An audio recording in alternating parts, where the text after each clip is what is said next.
I'd like to welcome everyone to a regular Motorola Town Board meeting for June 8th, 2021, and ask the clerk to call the roll. Councilmember Hogan. Here. Councilmember Noonan. Here. Councilmember Van Tassel. Here. Councilmember Donahue. Here. Supervisor Kuzniers. Here. And if everyone would please rise for a pledge of allegiance. I pledge allegiance To the flag of the United States of America, and to the republic for which it stands, one nation, under God, indivisible, with liberty and justice for all. Thank you very much, everyone. First item is approval of minutes. I have one set. I think that everybody should have had an opportunity to review, and that's the audit meeting from May 27th, 2021. Any motion to approve? Second. All in favor? I will abstain. Motion carries, and noting the abstention of Councilmember Hogan.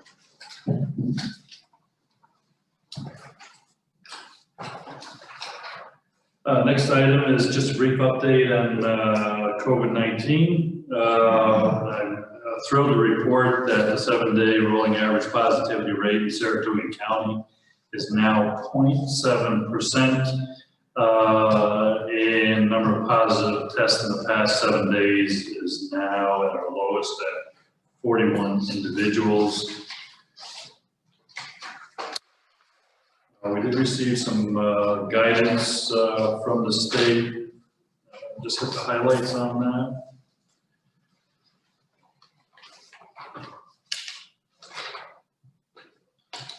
Just in general, and this has probably been reported, school districts can lift the requirement that students must wear masks outdoors. The number of COVID hospitalizations statewide is now 799. As of 11 a.m. this morning, 68.6% of adults in New York have completed at least one vaccine dose.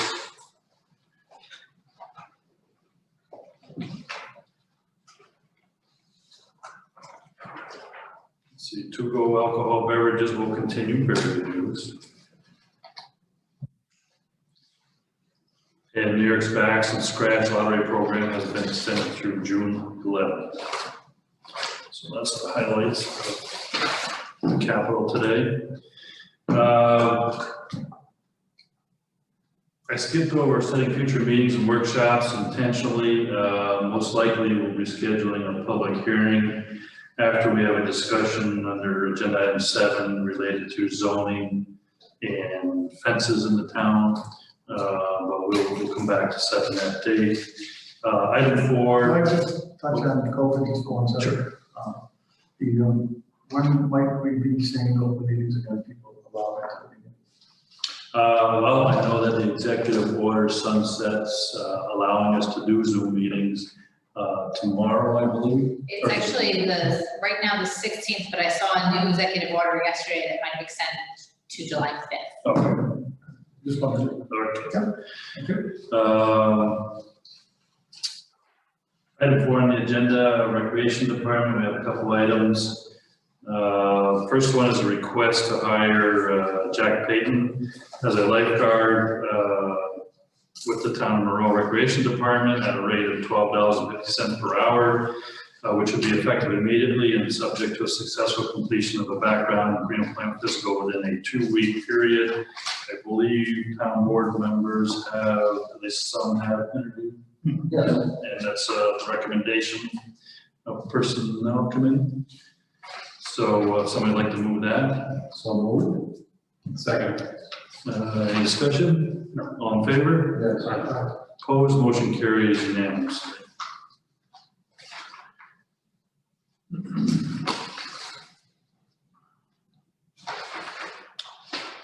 The rec leader received a request, I believe it was last week, in relation to the town board's thoughts on having an individual in our town who operated a long-standing business in the town, or lived in the town, but also served the town and the region, would like to make a donation on behalf of her husband who has since passed. And they're looking for permission to plant a tree at the Beecher Park in his memory. So I just want to bring it to the board's attention, see if that's something they'd be interested in. Oh, I read it and I didn't have any opposition to it. I thought it was fine. Right, and I agree with Councilmember Tassel. It would be great to have that, take that donation for our park. Any other discussion? Comments on So the individual is Belinda Hunt, and her husband Jim Hunt was owner of Tree Care by Stan Hunt. So I will inform the rec leader that the town board is very much in favor of it, and we appreciate a member of our community wishing to add to the looks of our recreation facility. So I'll pass that on. Next item from the rec leader, couple of items. First one we already did was a recommendation to hire a lifeguard out of Sandbar Beach. The next item, and I don't know if the committee wants to go through it, I can go through it on his behalf, totally up to the recreation committee. Second item is he'd like to offer a Bulldog Select Summer Basketball Camp again in 2021, which we did in 2019. I think he's provided a flyer to board members for their perusal. It will be for 5 weeks starting July 5th, using all 3 outdoor basketball courts at the park. It will be offered on Monday, Tuesday, Wednesday from 9 a.m. to noon each week, with Thursday as a rain day. And the program would be open to grades 1st through 8th. Town would pay Al Bassick and 3 other counselors to run the camp at an approximate cost of $4,000. Town will also provide participant shirts, approximately the cost of $500. The registration would be $40 per week or $200 for all 5 weeks, with a maximum number of participants at 80 per session, which extrapolates to 400 for the summer. And the estimated revenue from the program, according to rec leader, would be $8,000 to $12,000, with a maximum revenue if the camp were to be completely full at $16,000. Any thoughts on that? I have thoughts, and I like the idea of a basketball camp. I'm wondering, there was discussion that I had with Peter about possibly using some of the high school employees that we have as the counselors, and basically employ them as assistants to this, because some of them have experience with basketball, and I thought that was a great idea. It kind of, it does a couple of things. It keeps them busy during the summer, and it keeps them in a program that we think would be beneficial for the community and helping along with the basketball program. I like it. I guess I would say I would back this. The other was, do you want to go to the other or no? Well, let's get through this one first. Okay, yeah, I like it. I like it. Yeah. So does that move forward with this or not move forward with it? I'm gonna say yes, let's move forward with it.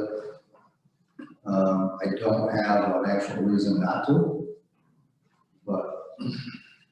Can I just ask a question of your thought, because I hadn't had time to discuss it with you.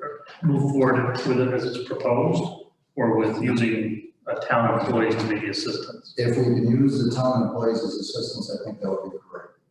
Do you know if there'd be additional cost if we're doing that? Would they be on our payroll at that point? I would think that they would be utilized on our payroll, no additional cost as far as running the camp.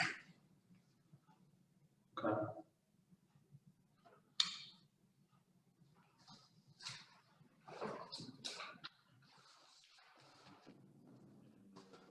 Any other thoughts? I would That's more- I would support you guys, what you were saying.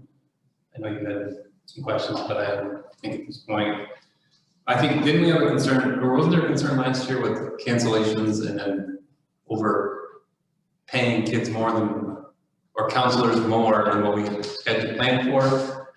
Is that, Well, if they're already our town employees, it shouldn't be such an issue. okay, They can be utilized for other things in the park, you know, let's say they can't, just cancel on account of weather. There should be other things for them to be doing down there. no, I agree. Is there a rain delay or rain cancellation policy in the refunding? I think we had that issue. We had weather-related refunds, I think. Or didn't we have something to deal with your office and refunds with, I think so, yeah. and I don't know if we ever clarified how we I were guess, doing you that. know, I would like to go forward with camp, I'd like to see some of the numbers up. You know, the estimate of $4,000 for the LVS and 3 other counselors. I'm curious as to what costs are being associated with that. The rest of it, I think is pretty well put up. You know, I would say let's move forward with approving the camp, but I think we need to discuss what the quote unquote salary would be. If we can do that. Would you be comfortable with us moving forward as an option to consider with a maximum cost not to exceed 4,000? Because I, like you, would like to explore this thought and weigh out the difference between these counselors that he was planning on maybe using versus what it really cost us with our hourly rate. Yes. Because whichever is the most cost effective might be the solution, so. Right. I agree. Do we want Peter on? What's that? Do we want to talk to Peter right now? I don't think we can on this topic, we can get it if you want. I have to stand by because there's a part 3 to the request here, which we'll be getting to shortly. So I think we can go ahead, I would like language in the flyer to include whatever the policy is for cancellation. So I think that should be standard operating procedure for any time we collect money Yes. for a program. So it's in writing, the clerk doesn't have to figure out what to do, the employees don't have to figure out what to do. It's right there on the form that they sign up on. So I would recommend that change. I do agree, you know, the details as far as payment can be worked out, maybe the rec committee can iron that out. Yeah. And let us know what's going on. I just need one more time. That's fine. So do we need a resolution on that to create the program? You should have one. All right, so I guess the resolution would be that in support of the town, creating the Bulldog Select Summer Basketball Camp for 2021 for a 5-week period starting July 5th. And registration fee would equal $40 per week or $200 for all 5 weeks. I guess that's what the resolution would be. So moved. Second. Any other discussion? All in favor? Yes. Opposed, motion carries unanimously. All right, a little bit more work to be done on that for details, and we'll get that ironed out. Third request is the rec leader would like to offer 2 week-long nature camps at the park this summer. 1 week in July and 1 week in August with dates to be determined. The camps would be taught by the rec leader with help from one other rec staff person. Topics would include mammals, birds, reptiles, amphibians, insects, and plants, hands-on activities, games, and crafts. There would be a Monday through Friday with 2 sessions, one in the morning for 2 hours, 9 to 11, and an afternoon one from 1 to 3 p.m. And they would be open to grades kindergarten through 6 with a maximum of 25 kids per session. Registration would be $30 per week with a maximum number of kids all session at 100. The estimated cost for materials is $500, and the estimated revenue if the camp is completely filled out would be $3,000. Any thoughts on that? Well, I like it. I like the, this is similar to what Peter did up at Up Yonder Farm. And it kind of goes along with his wanting to build that butterfly exhibit. I don't think that, I don't even know where we are with that, other than I think some wood has been cut to actually start building. Beyond that, I don't know. Location is one of the key things that we need to be looking at, but with this, I know that there's still a lot of nature in our park that, he could be teaching other kids about. I think it's a good thing. When we interviewed him, it was one of the things we liked about him, and we were hoping for him to bring additional, opportunities through the park other than just the traditional, sports activities, so I'm supportive of the offering. I agree also, expanding our opportunities at the park is one of, I think, one of our big objectives, and this certainly fits in there, is to offer them something besides what we have there now, so I'm certainly supportive of it. I'm also supportive of it. Would you like to, he's ready to call him in if you have any questions for him. I don't know if anyone has any questions for him.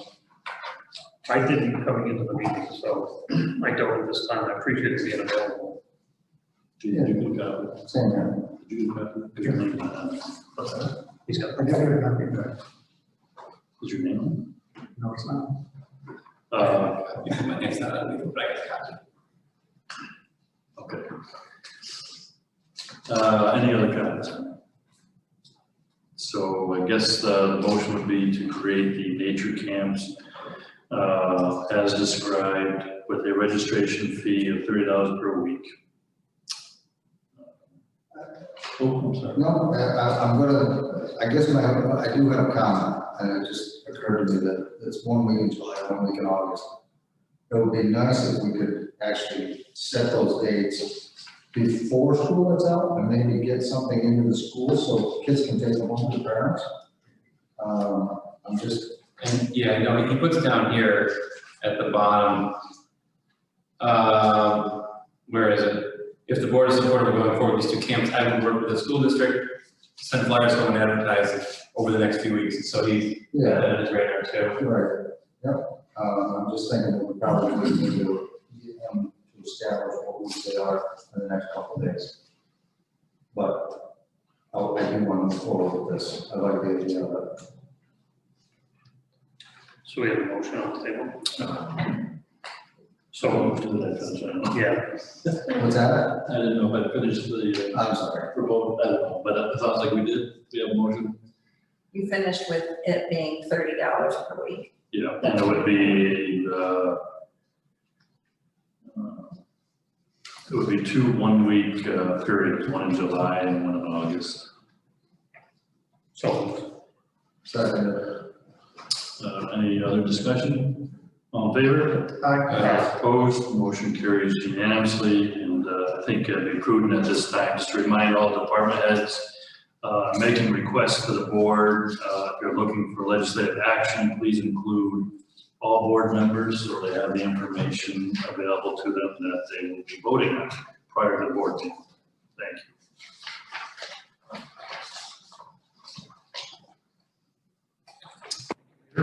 Thank you.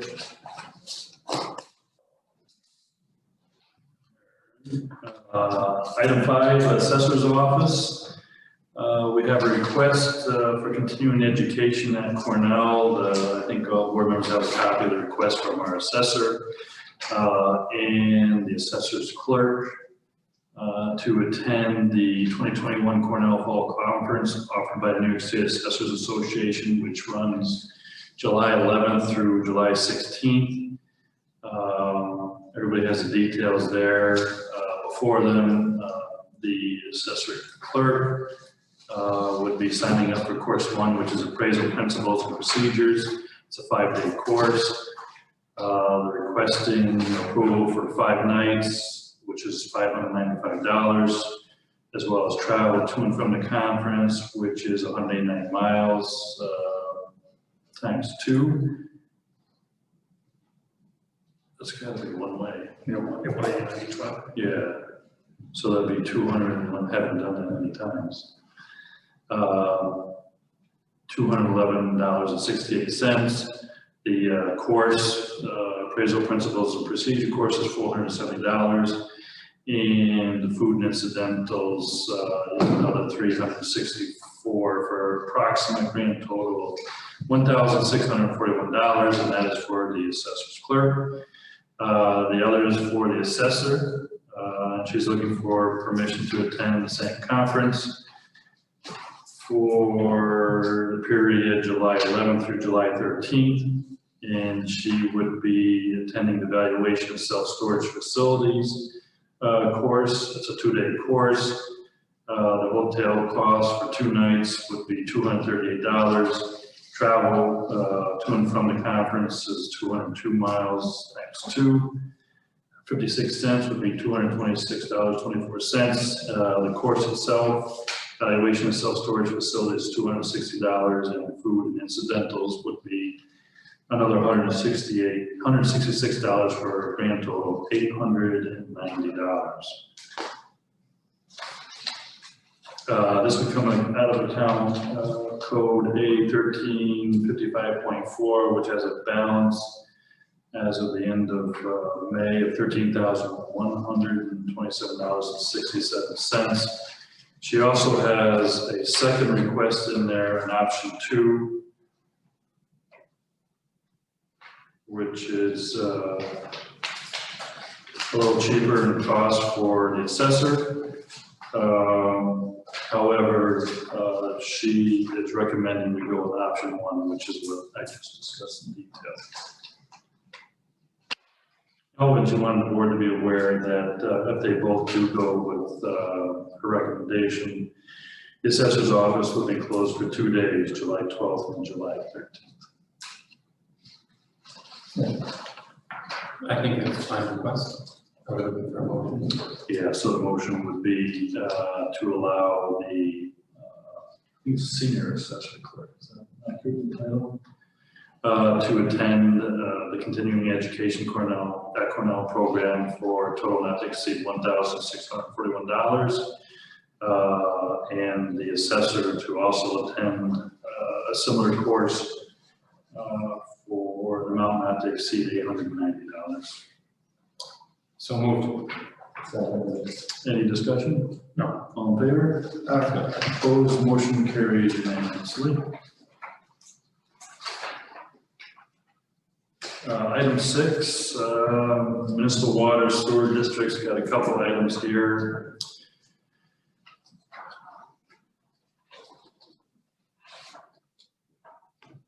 So the town was not successful in being awarded a CDBG grant for the year 2020. And we'll be having a meeting as to the details of why we weren't successful, so that perhaps we have a higher probability for the grant that we're about to submit in July for the 2021 program. But as a result of that funding, we need to do a contract amendment. Change order number 2. I believe the board members have a copy of it. And just in a nutshell, as I indicated, town applied for the grant to fund sewer improvements in the Bluebird Terrace Mobile Home Park. The grant was submitted to both reduce the project costs and protect from cost overruns from the bid phase of the project. Unfortunately, the grant application was not selected for funding. Fortunately, favorable bids were received and sufficient project budget remains available for this work. So the town's engineering the project is recommending, this LaBerge Group is recommending that the town add Bluebird Terrace Mobile Home Park to the Newcastle-based contract using the unit prices bid as allowed by existing contract documents. He indicates that this approach is acceptable. He's enclosed a change order which requires board authorization to move forward. And he says, please note that this addition is allowed by existing contract documents, which means the town can avoid having to rebid this work under current economic conditions. So on the last page of that correspondence, we have, the change order number 2. It's dated April 25th, 2021. Contractor is Newcastle Paving LLC. Contract date is March 30th, 2021. Project Sewer District 1, Extension 5. And the resolution would authorize the scope of work described on the contract documents as deductible alternate number 1, Bluebird Terrace Mobile Home Park, based on the contractor's original unit prices bid and as authorized by change order 1. The contract price prior to the change order was $11,081,400. The net increase resulting from this change order would be additional $520,777, which would bring the current contract price with this change order up to $11,602,177 to be completed by December 15, 2022. Motion to approve. Second. Any discussion? The only, Mr. Supervisor, the April 25th date needs to be changed to today. To today's date? Leanne, do you have that change? No, So at the beginning, I read the dated change order of April 25th, 2021, and that should be stricken from the resolution, and today's date should be inserted, which is June 8th, 2021. Motion to approve. I'll withdraw the first motion. Submit a second motion to approve. And I'll second the second motion. Any other discussion? Yes, I have a question. The date, December 15, 2022? Yep. Is that when this whole project was expected to be done? No, that's in the work, I think, in the Bluebird Terrace will be done. Yeah, I think that's the substantial completion date for that. So, okay, so the reason I brought that up is I know the last meeting we were excited to hear from the pre-construction meeting that they gave us an end date of end of this year, 2021. That's a pretty aggressive pace. Okay, so I didn't know if that, but then this spur or this part of the project will be completed at a later date? That's the full contract, that's what the substantial completion date of the contract is. Okay, so that means everything will be done before December 15, 2022. I don't know off the top of my head.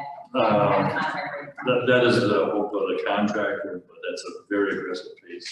But that's a year and a half out at this point. Right. So, but they're saying the first major part of it, they're expected to have done by end of December 2021. So Right. commercial corridor potentially could be operational by the end of this year. Okay, that's fine. I'm just making sure I'm clear on hearing all those dates. Thank you. Any other discussion? Do I need authorization to sign that, or, Absolutely, so I gotta include that in the resolution? yes. Just, he amended his motion to include that resolution in the motion. okay, Right? Authorizing the supervisor to sign the change order number 2. Correct. That's what I thought. Any other discussion? All in favor? Aye. Opposed? Motion carries unanimously.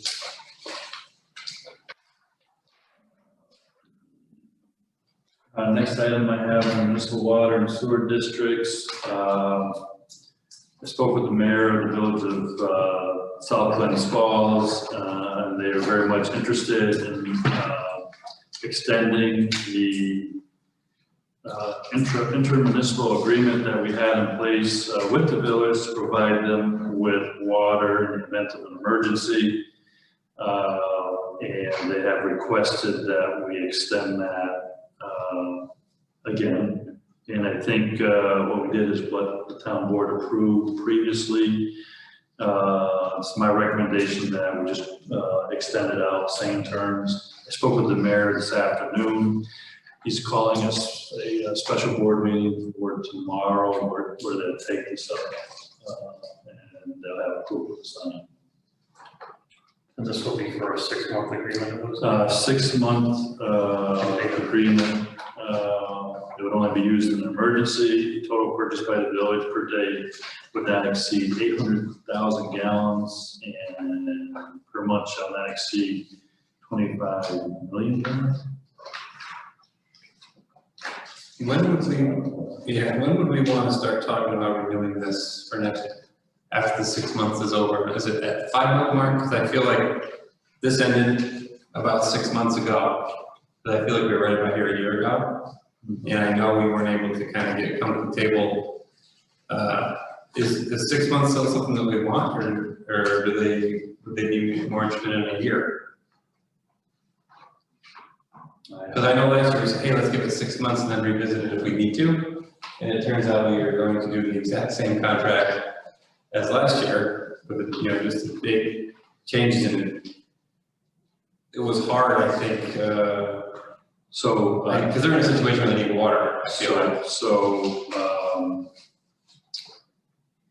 Due to unforeseen circumstances, there's a requirement that they have access to town road water, like now. Right. And so that's why I came to Logan. So they're looking, I mean, they know, they already have a copy of the proposal. Jesse has provided it to the village. Okay. And, I'm happy to do, extended terms for whatever they want. But in my conversations, they didn't talk about the duration, they just wanted to re-up it. So I would suggest we approve what's before us, authorizing me to sign the contract upon the signature of the village representative. And if the water committee wants to massage that, I would recommend that the conversations take place. Okay, sounds good. Motion to approve. Second. Any discussion? All in favor? Yes. And this is also authorizing the supervisor to sign the contract. After the village does.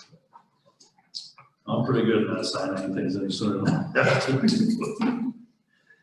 Also under item 6, municipal water sewer districts.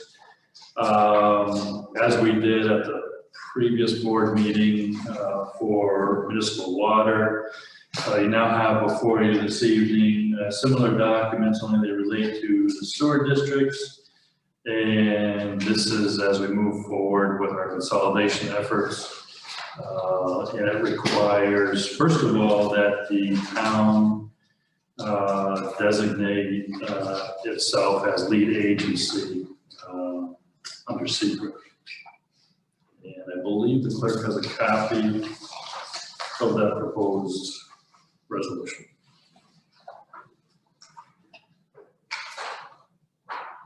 I do. Would you like to read that? Sure. Thank you. A resolution designating the town of Monroe as lead agency pursuant to Part 617 of the State of New York Environmental Quality Review Act with respect to the consolidation of 1 sewer district and 6 sewer district extensions, to wit, sewer district number 1, sewer district number 1, extension number 1, sewer district number 1, extension 2, sewer district number 1, extension number 3, the nest, sewer district number 1, extension 3, sewer district number 1, extension number 4, sewer district number 1, extension number 5, into 1 consolidated sewer district, subject to the completion of proceedings pursuant to Article 17A of the General Municipal Law of the State of New York. Whereas the town of Monroe has heretofore established 1 sewer district and 6 sewer district extensions, to wit, sewer district number 1, sewer district number 1, extension number 1, sewer district number 1, extension 2, sewer district number 1, extension 3, the nest, sewer district number 1, extension 3, sewer district number 1, extension number 4, sewer district number 1, extension number 5. And whereas the said town of Monroe, on behalf of the existing sewer district and 6 extensions, wishes to consolidate the aforementioned 1 sewer district and 6 extensions into the town of Monroe consolidated sewer district number 1, a municipal corporation existing pursuant to the laws of the State of New York and created pursuant to the provisions of Article 17A of the General General Municipal Law of the State of New York. And whereas in connection with the consolidation of the aforementioned 1 sewer district and 6 extensions, the town of Monroe will need to review the environmental impact, if any, associated with the consolidation. Now therefore, it is resolved that the town board of the town of Monroe be designated as lead agency with respect to the environmental review associated with the consolidation of the 1 aforementioned sewer district and 6 extensions pursuant to Part 617 of the State Environmental Quality Review Act.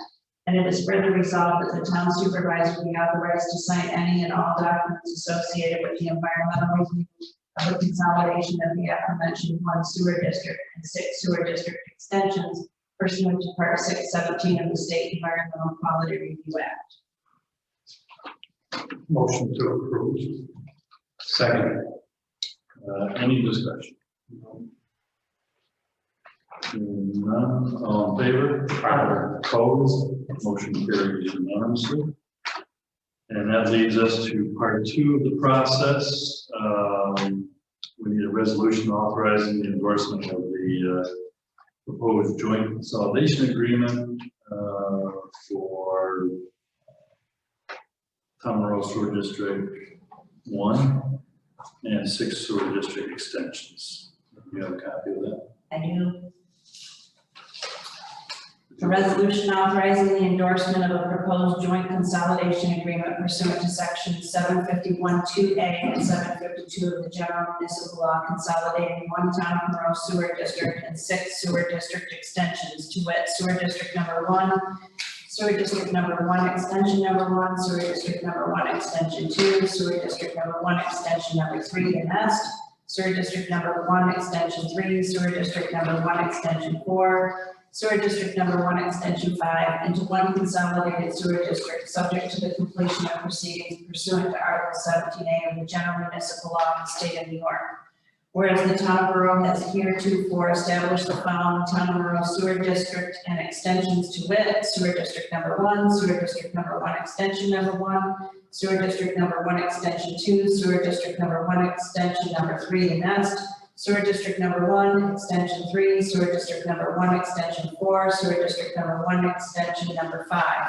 And whereas the said town of Monroe, on behalf of the 1 existing sewer district and 6 sewer district extensions, wishes to consolidate all of such areas into the town of Monroe Consolidated Sewer District Number 1, a municipal corporation existing pursuant to the laws of the State of New York, and created pursuant to the provisions of Article 17A of the General Municipal Law of the State of New York.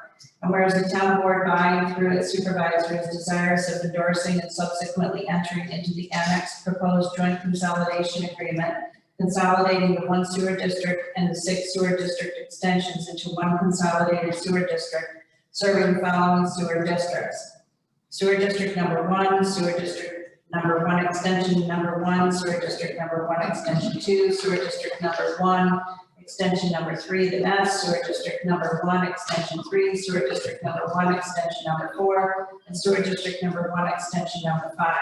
And whereas the new consolidated sewer district will assume jurisdiction over all areas previously served by the 1 sewer district and the 6 sewer district extensions. And whereas in order to consolidate the 1 sewer district and the 6 sewer district extensions, it is necessary that the town of Monroe comply with all the provisions of Article 17A of the General Municipal Law of the State of New York. Now therefore it is resolved that the town board of the town of Monroe, acting on behalf of the town of Monroe, hereby endorses the attached proposed joint consolidation agreement, and it is further resolved the town personnel and officers shall undertake the steps required under the aforesaid Article 17A of the General Municipal Law of the State of New York to comply with the provisions thereof to effect such consolidation. Thank you, Leanne. So moved. Second. Any discussion?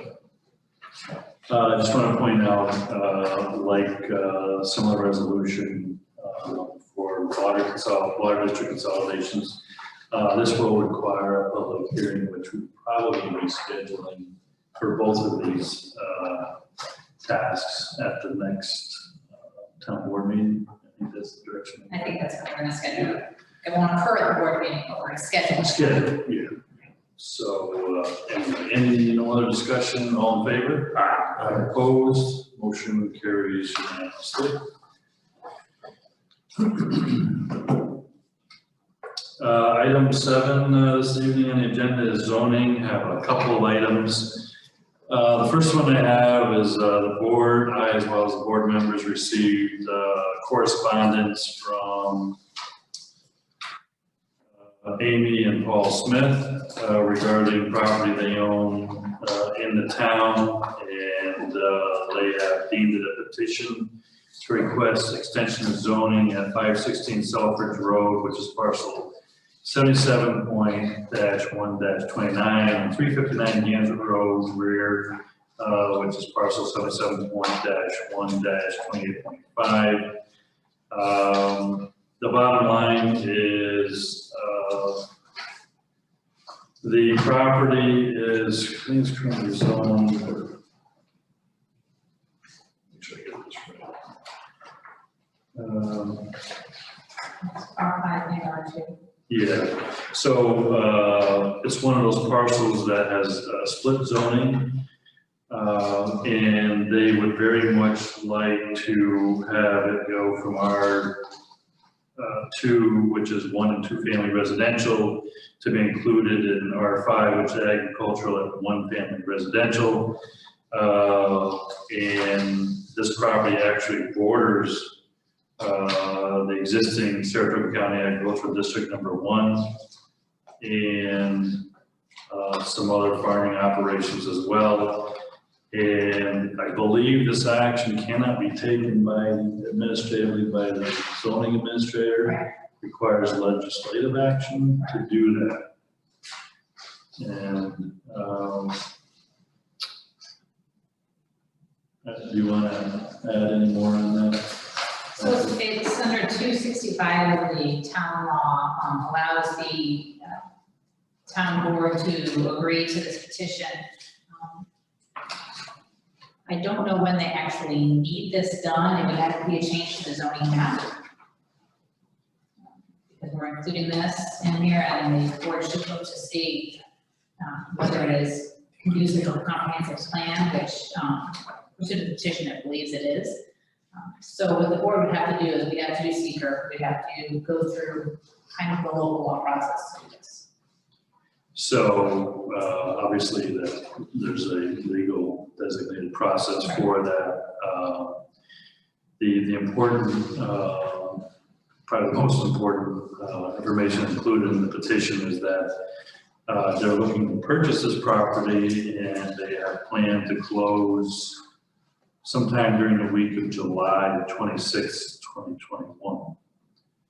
I have no idea whether that's something that can be accommodated, but for the public's information, everything in green on the supporting documents is already R5 or agriculturally zoned. Part of the parcel already is included in that, however, it's a split parcel. And so where the red box is, I'm not sure if everyone can see that.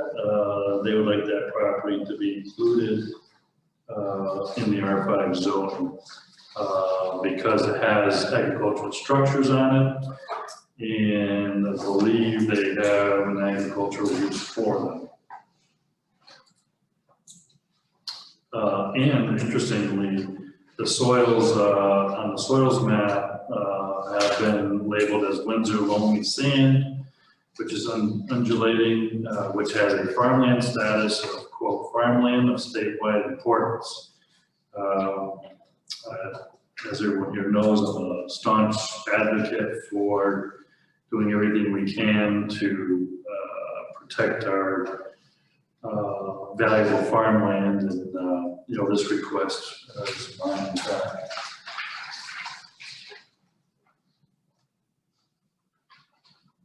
Is there any concern that, I guess this would have to go through a public hearing? Right. And public comment here, that's the public comment here, public hearings? Okay. Like any other local law require public input. I think the neighbors have to be notified within 500 feet, or is that? Just regular notice. Just regular notice.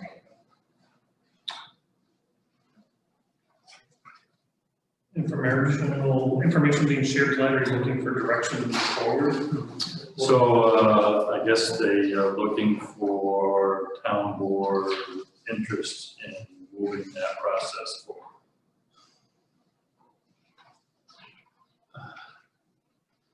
I'm not necessarily opposed to the idea at all. I would be interested in hearing what the neighbors have to say. I don't know what, or any, I mean, you would know, or any of these properties right here developed with anything on it, or is that, Just looking at the map, I don't know. because I believe the candy cane farm's one of these, right? Yeah, I guess one of these, I think. we're on Sweet Road here. Okay. So they could be in the ag district already, so it doesn't really. So My concern is the residential area, you know, you're gonna have ag operations in a how close to a residential area in the future. I like the idea, and I like that they're asking us to do it, and that, help them with it. I guess I'd like to hear what the neighbors, what the concerns would be from the neighborhood first. I don't live there, so I can't really say yes or no at this point in time. But I think we should explore it. That's my own personal thought. there's pictures of the structures on it. I certainly don't have a problem moving forward with it, and, to Kyle's point, I'd like to see what the public has to say about it, but, based on, I don't know. I'm gonna go forward with it. So, I just want to share with you, the parcel is 17.23 acres. So we're not talking about a 4-acre, 5-acre parcel. Right.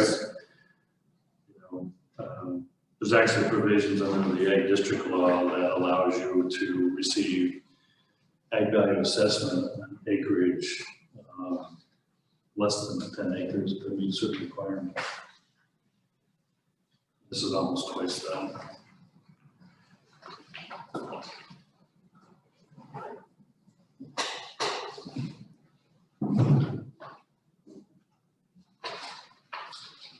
Well, in order to hear what the public has to say, we have to start the process, so yes. Yeah, I mean, you have the draft proposals, it goes out for public hearing and comment. And obviously it's our job to take those comments into consideration before we act on them. So at this point, it's more administrative on our end to start the ball rolling so the public can weigh in on it. Do we need a motion to have you do that, or just a direction to have? So you're going to want to schedule your public hearing. Like tonight. That's up to you. It's just like any other local law. Yeah, but You're we don't changing- have the draft local law. Well, it's not, all it is the zoning map. You're changing the map. You're not actually changing. So we don't have to anything. have the law before us. You do. You have the zoning map and the law. That's what you look at, the map. That's the legal map right there. I think that Jim should look at that, Mhm. and maybe you could schedule it at the next meeting. That will give you plenty of time, so Jim could look at it and weigh and give you the proper. Well, I think there's a timing issue here. I think we should get it to the public as soon as possible. If we wait till the next meeting, we're going to have, They have a well, month. can we, all right, They have a month to, on their closing date, okay. but we could have the meeting, the So public hearing following the first weekend in first Monday in July.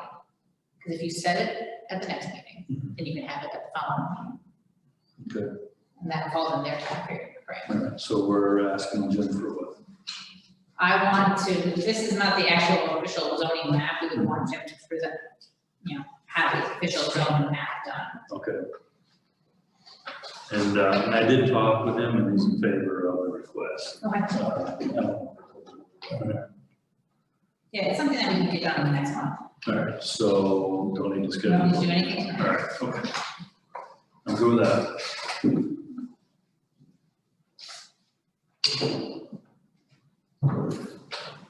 All right, so there is that item. Also under zoning, town council, attorney for town had requested assistance from, or a proposal from the town's engineer to assist in solar projects that may be coming for review before the town as we move forward with our solar law.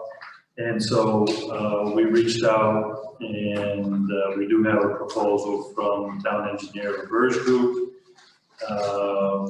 And the letter states, as requested by Attorney Bittner, please accept this proposal to assist with solar projects requiring technical review within the town. We propose that a $3,200 fee should be sufficient for a smaller scale solar project. This estimated fee is based on a single review of the following materials: the application form, site development plans and details, secret part 1, project narrative and reports customary of solar development projects, plan and specifications for life cycle, system decommissioning, and cost estimates for system decommissioning. As everyone's aware, we do have requirements in our draft law for funding being set aside by developers for decommissioning, and so, you know, I don't think any of us have the experience to set that figure, and that's one of the things that they will assist us with. He says, please note, we assume the town's planning and zoning consultant will prepare the zoning review and secret analysis of the projects. In addition, this estimate does not include the SWPPP reviews for these projects, which would be done under a separate review escrow estimate. The above estimate assumes no significant problems will occur during the review process. It further assumes that any information requested from the applicant will be submitted completely, in detail, and promptly. Should issues arise during the review process that begins to exhaust the estimated fee, we propose to notify the town in writing so additional escrow funds can be obtained from the applicant to authorize the review to continue.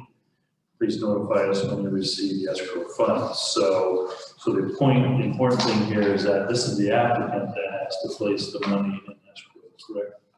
Correct, just like any other Yeah. technical review. So this would be authorizing the designated town engineer to do that review, and that's what the cost would be. Okay. Somebody like to move that proposal? Motion to approve. Second. Any discussion? All in favor? Opposed? Motion carries unanimously. Also under zoning, as we discussed the previous couple board meetings, and prior to that, those as well, we had a request relating to updating our code in relation to chapter 70, which is what's the name of it? Fences, Just fences? just fences. Just fences. And I think all board members have provided input to the town attorney, which has provided a draft, which I think all board members have a copy before them this evening. And if the board is okay with the changes that have been assembled, we would need to schedule a public hearing on the draft local law number 2 of 2020.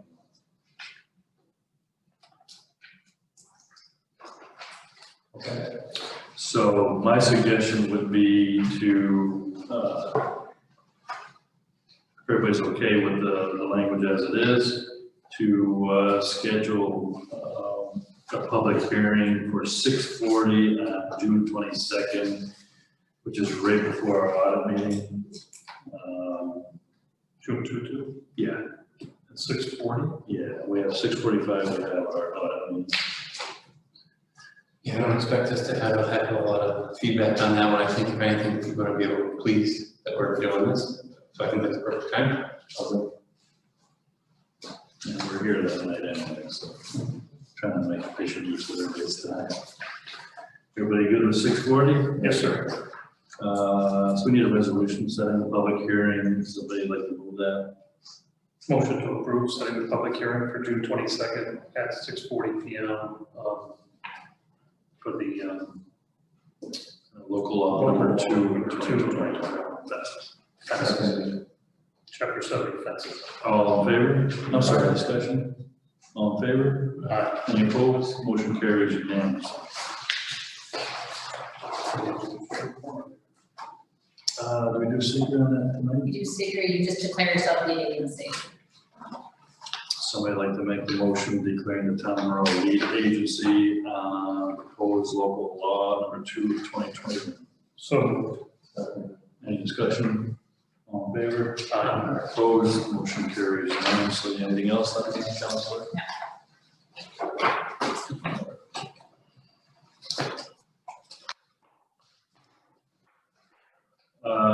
Next item I have listed on the agenda is Winterberry development. I know town board members have been in receipt of correspondence from neighbors requesting authorization for some work to be done on town property, newly acquired town property, and I know that town attorney's been working with our zoning administrator. I think there's the latest development after feedback from the zoning administrator is as well. Yeah, the request of the last meeting was that the town allow the contractor to come on and take a few trees off to help the grading. As we looked into it more and got some more information, it expanded a little bit, and it's just a little more involved. And speaking with Jim Martin to make sure we do it all legally appropriate, there would need to be a grading plan and erosion and sediment control plan. We're hoping it's under an acre, so we would not need a SWIP. Everything that we would have to do anyway, if it was on somebody else's property, you'd have to do it here. You would need a focused grading plan. You need some kind of existing, you need some topography on a survey done, because my understanding is it's between 60 and 70 trees being taken down. We don't know if they're being taken, where they're being put, where the stumpage is. There's just not enough information.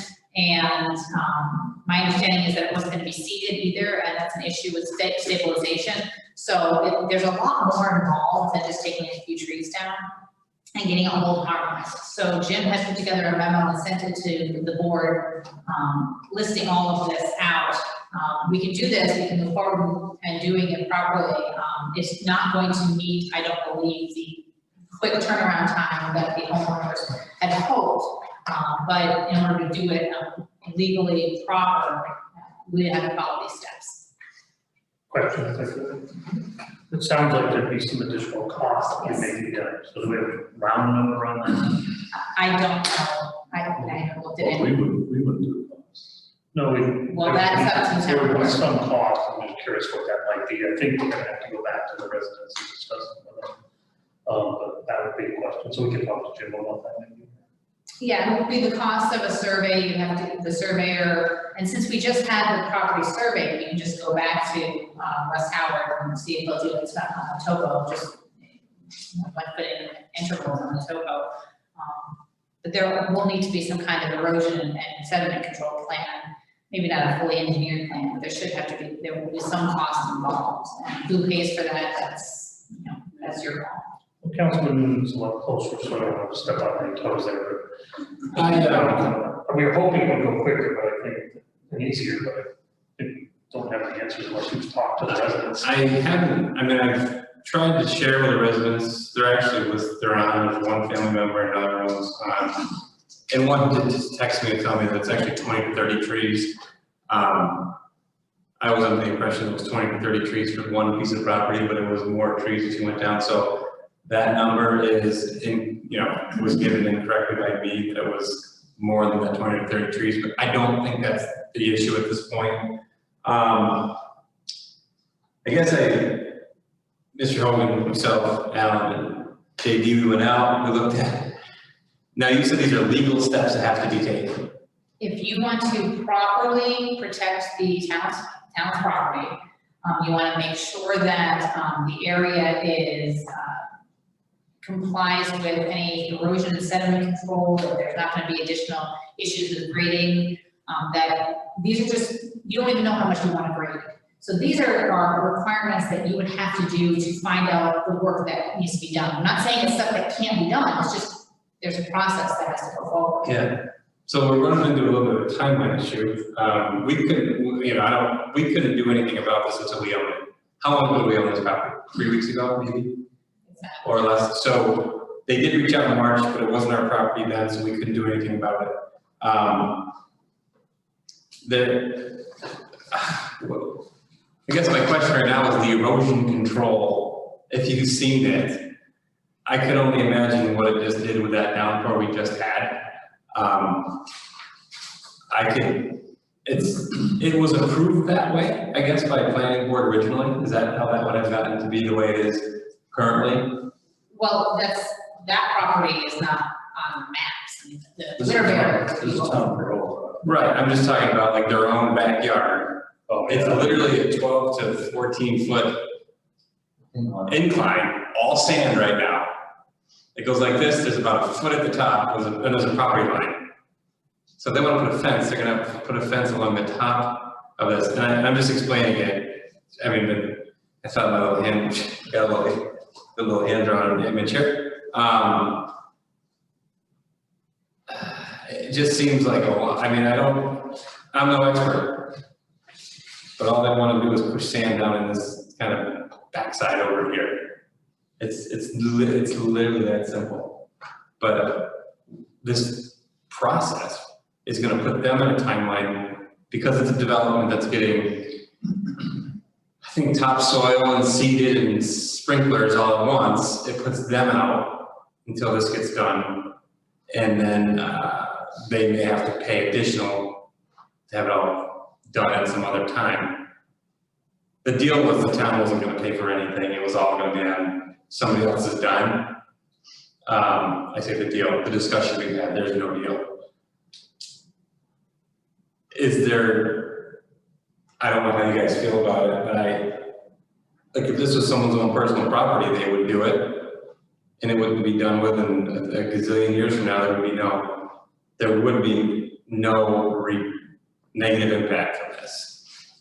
But do we have to go through every single step that Jim put on that paper? If you want to do it properly, you want to protect the town's property that it just purchased, my advice as counsel and advice from your zoning administrator is to go through these steps. Okay. I guess, am I the only person that would be interested in saying, what if we didn't do that? You would be doing it against my advice, but you do what you, I mean, you're the town board, I'm just. In speaking with the residents, certainly it seemed like an easier process than it's turning out to be. Yeah. And I would very much want to try to help the neighbors out, but as an elected official to look out for the best interest of the town, which includes all residents,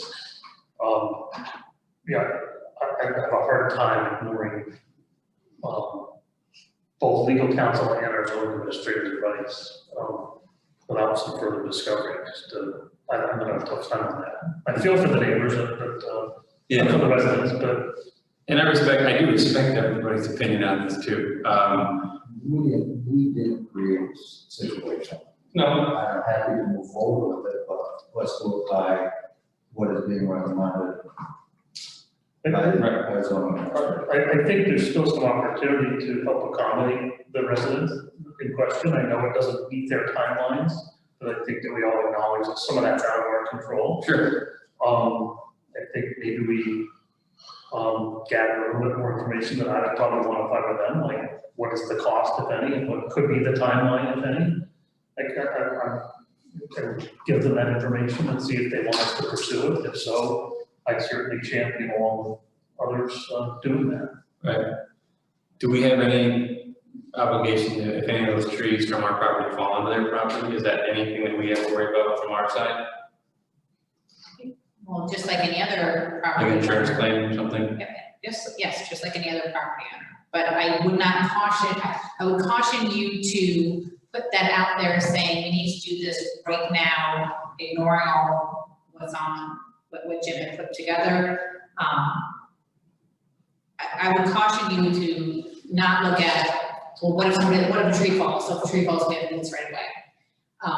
One of the good things about going through this process too also is that it'll allow for the proper grading, it'll allow for the proper stabilization, which will help the town and will help the neighbors. And if it's done properly, it'll look nice, which I'm sure they're gonna want it to look nice behind there. So it's just, and I don't think it's going to take that long to do this. I mean, I don't think this is a long process to get it done.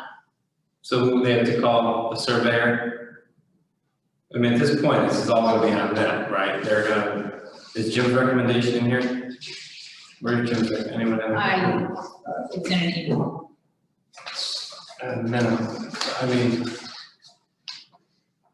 who provides a, who prepares a grading plan? Is that an engineer? And a sediment control plan, who would they go to for that? I would recommend they call up the town and talk to Jim, Okay, and then he can walk them through it. Is it something the town can do at its own cost, or something that the town can do at the cost, you know? right, no, that, yeah, I think part of why I like the idea is it wasn't gonna cost the town anything. Well, obviously, just so you know, if it's at the town's cost, that we may have to run it, you know, get your quotes and go forward that way. Oh my God. Okay. All right. I'm good. So you've been, point person essentially. Yeah. And it just makes so much sense to me. That's why I guess I'm having a tough time. And I get it, there's always rules. It seems like everything takes forever at this point, so. So are you willing to articulate, conversations? Yeah, there's two families listening to all this, I think, probably hear it.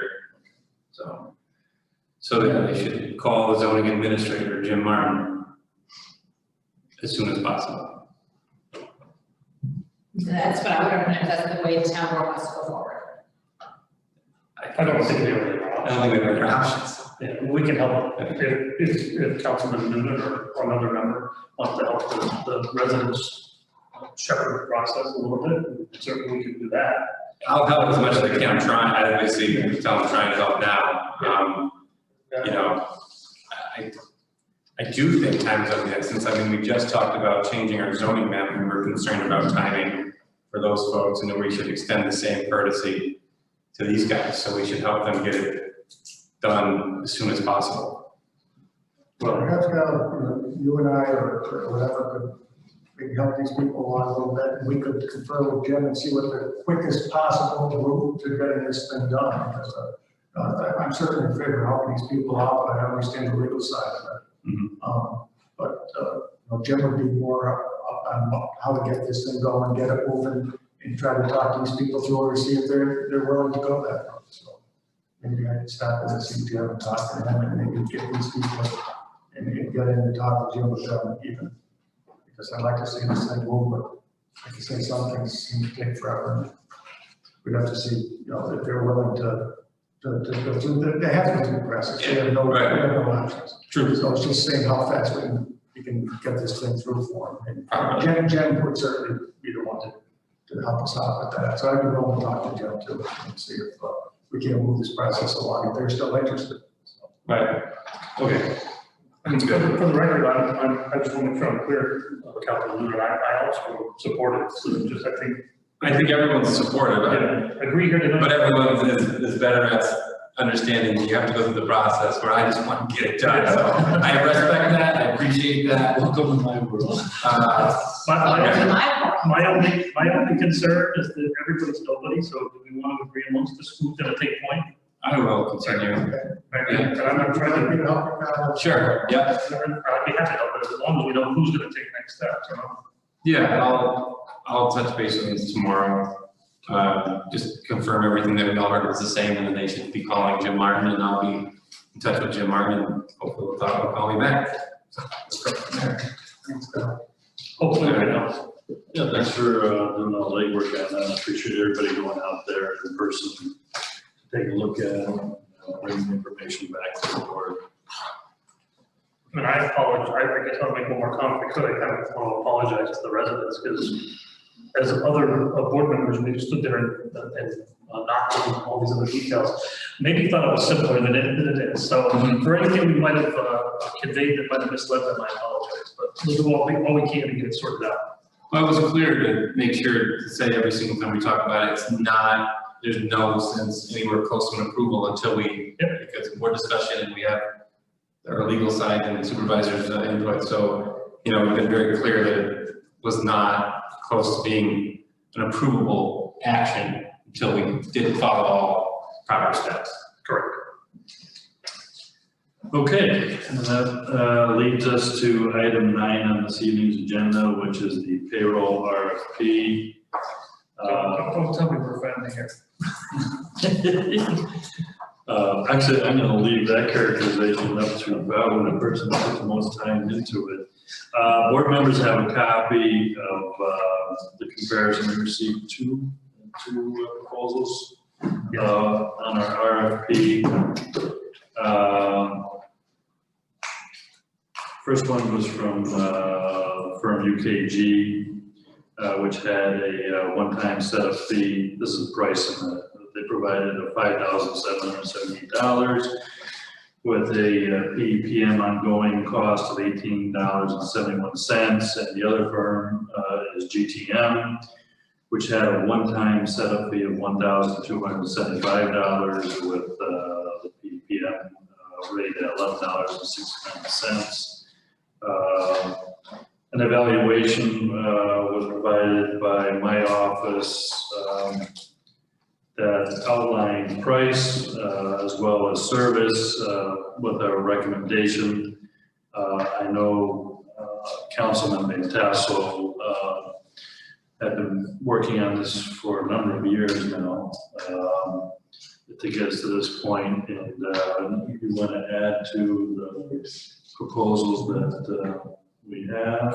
No, I think that you've summarized it. I mean, other than price, there certainly was some weighted value on a service and some other criteria that was defined in the request for proposals.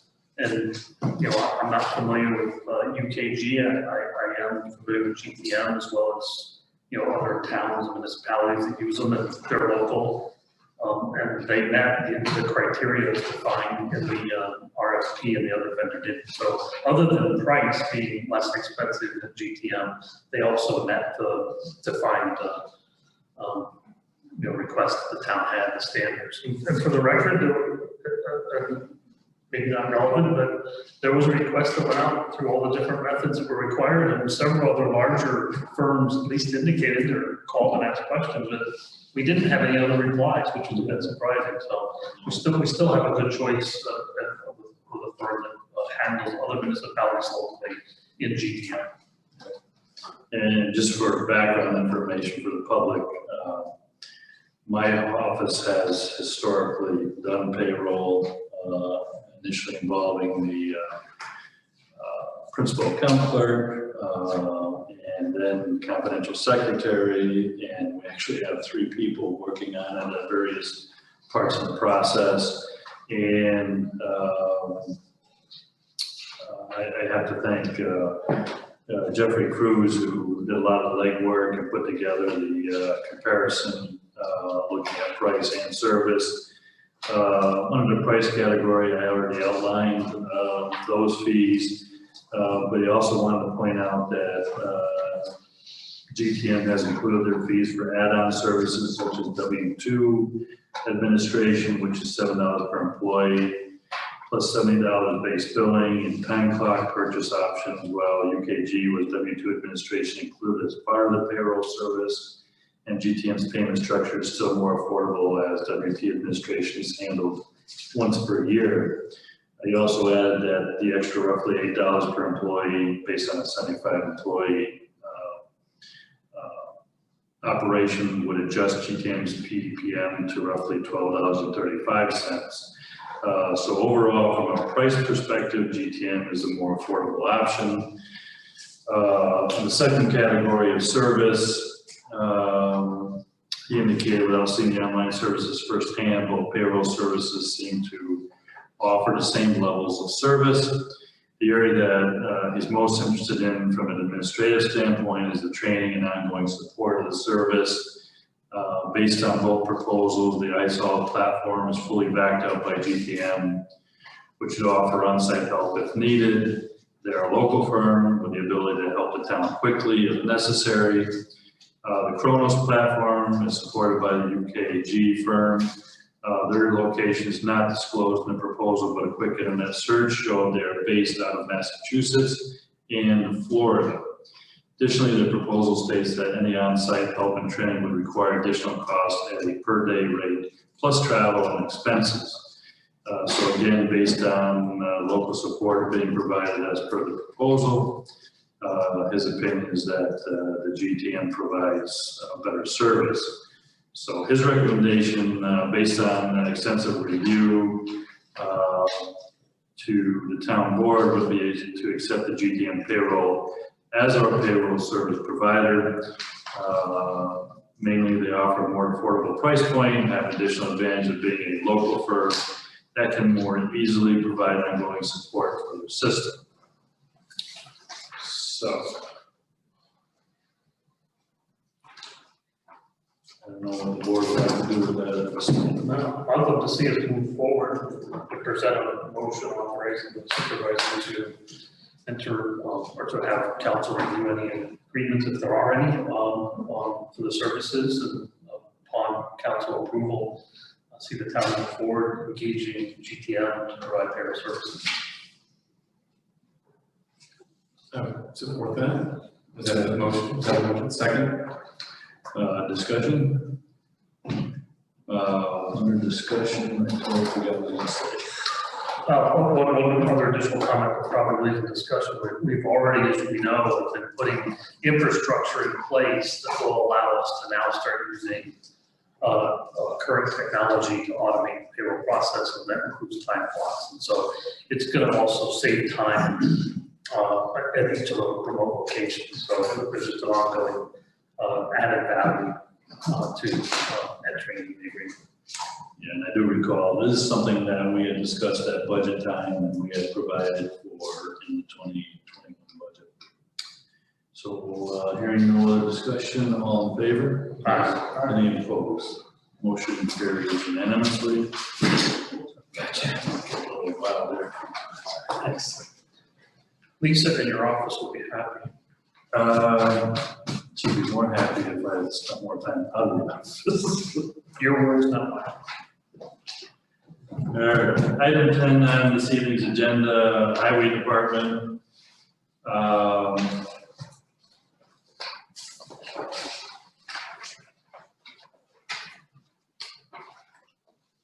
Actually, I would like to take that up under other business this evening.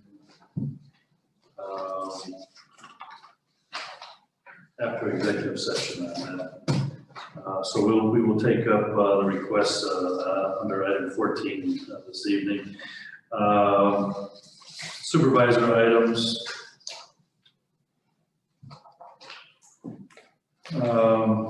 First one is have a request from the attorney handling the purchase of the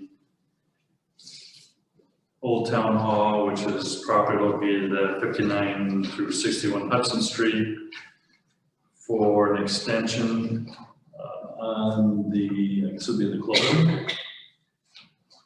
And there is a request for an extension through September. I don't support that, but I do support an extension of 30 days at this point in time. I don't know how the board feels about that. To me, I would not want to drag out. The market's prime right now, not that we have to go standing in line, but it's kind of off the market right now too. And so I hate to miss the opportunity. So I would be more supportive of the tighter window. So in, well, any other comments on that? This is due to their concerns around other issues. So, yeah, the reason for the request is that the existing village zoning complicates some of the aspects of the repurposing of the old town hall. I did speak with our zoning administrator, who is also the zoning administrator for the village. And he indicated to me that there are solutions to some of the issues, but they need to be worked out, and that requires time. So I think if we give them some time, what that number is, I'm not exactly sure, but certainly in support of another 30 days. Your suggestion is 30 days? Yeah, so I don't know what the rest of the board's thoughts are on that. I think it's like 30 days. I agree with that. The agency where they're at. So we will need a motion to extend the closing period that's established by contract right now by an additional 30 days from today. Second. Any discussion? All in favor? Aye. Motion carries. Just as an informational item, I signed the request for extension of the irrevocable letter of credit number 19-13 dated June 21, 2019, to be extended to from June 21st, 2021 through June 21st, 2022, from,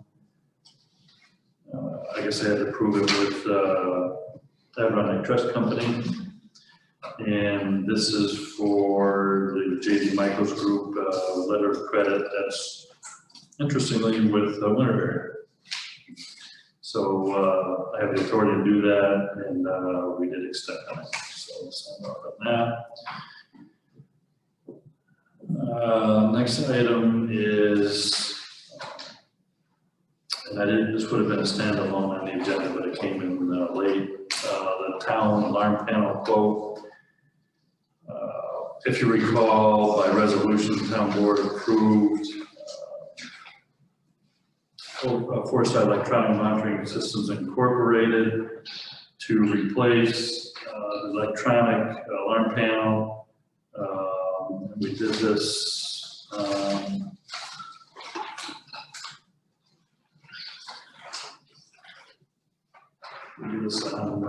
April 27, 2021. However, in requiring that they maintain the same level of insurance that we do with all of our contractors, they are unwilling to do that unless we pay for the cost of the additional insurance that they have to obtain. And they have indicated that that is another $800. So if you would like them to do the work and have the necessary insurance that we require in all of our other contracts, we have to amend that resolution and add $800 to it. Or you can have them do the work with no protection. Well, and the April meeting, when you approved it, that $800 was not for them cost for it. Oh, yeah, so I should point out that we had received three quotes at that time. The low quote was Foresight Electronics at $5,795.52. The next highest quote was Mahoney Notified Plus Incorporated, which is $8,555 plus an additional $28.50 monthly monitoring fee. And then the third quote was New York Fire and Signal, Fire and Security at $10,500. So the additional $800 cost would still keep them as the lowest.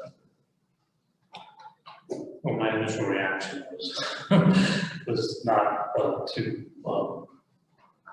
to do the additional, in light of the fact that that's still gonna be significantly less, and they've been our provider up to this point. I would be in favor of presenting a motion to approve the additional expense of $800 for the yearly, bringing their total to, well, the additional expense of $800. So the motion would be to approve, can I just do the math on that real quick? Yeah, so that'll bring it up to $6,595.52. $1,595. If I did the math right.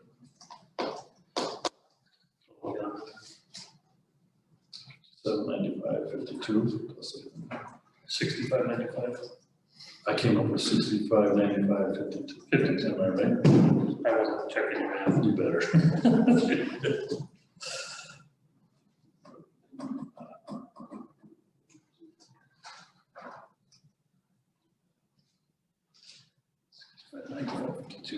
Motion to approve revision to the total cost presented by Foresight in the amount of $65.95.52, still the good lowest bidder.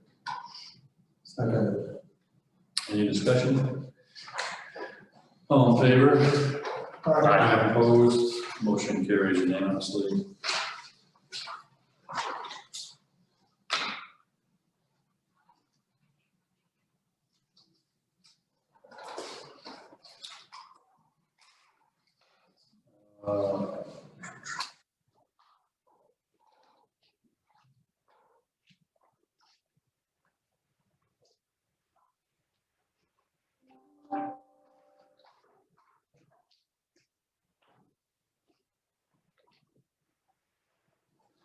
So we have COVID protocols for the rec and beach. I believe they may have recently changed, and so we need to update whatever we have here for anybody who uses the rec and the beach. I don't know if anybody wanted to ensure that their rec department and make sure we're current with that. I do have a copy of our current, yeah, here's our current policy. And do you have the new information? If Uh, not, you can get it. Peter's online from Top So we just need to take. So we need to just update our guidance. John Ryan, if Peter doesn't hear us, we'll follow up with him tomorrow and make sure that he updates the current COVID guidelines. Rec and beach. Next item I have, Saratoga County recently applied for a criminal justice discovery reform grant, and just wanted to report that it's been approved in an amount of $380,056. So that's very good news for us in the county.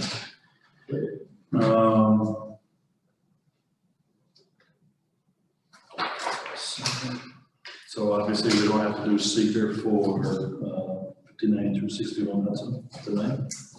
No, we did the next one. And the next item I have, I did have a conversation with Mark Richardson with US Light Energy and wanted to know if the town is still interested in installing solar on our capped landfill property. And I asked them to resend that information, that proposal to me, and I think my office shared it with everybody today. Not sure if you have any thoughts now, if you want to look at it. So he just wants to know if the town has any interest on that.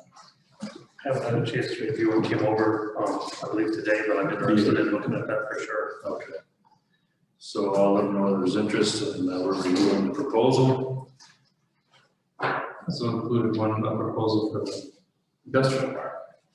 You did in that? I don't know. Yeah, two things came through. Industrial park and landfill. Yeah, I didn't have a chance. It's been a while since I looked at it. Okay. That's all I have under supervisor items, under committee reports.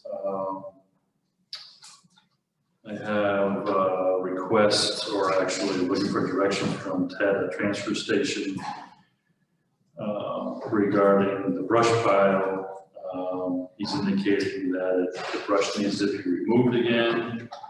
It was last done in July of 2020, town board authorization of $5,000 to, I think what it means, grind it, not remove it. And I have an accounting of income from brush for August. It was 150, September 300, October 270, November 150, December 120, 0 for January and February, 60 in March, 600 in April, and 600 in May. So I would suggest that the transfer station committee look into his request and recommend what action we should take. I actually talked to Mike down at the transfer station today, and Ted has been looking to get some bids to, so that we get 3 bids. Oh, good. So hopefully, It's in the process. we get that for next board meeting, we can take it up. Yeah. All right, perfect.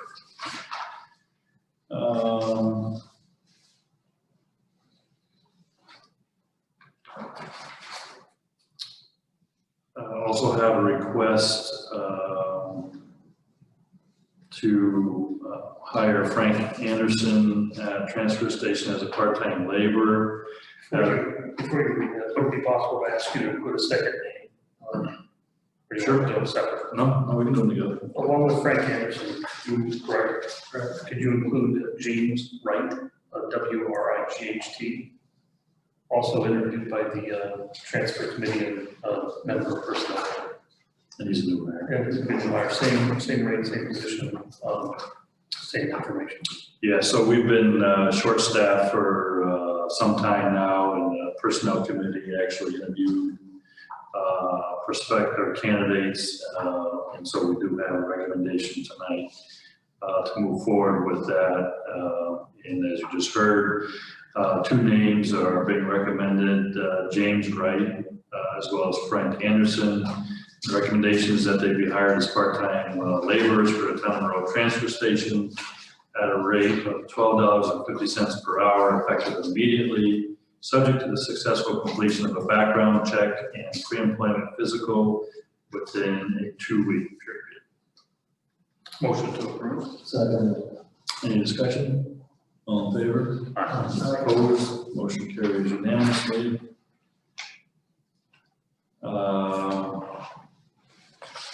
I don't think the transfer station has looked into the request for replacing the compactor building roof. I did. Oh, he did? Okay.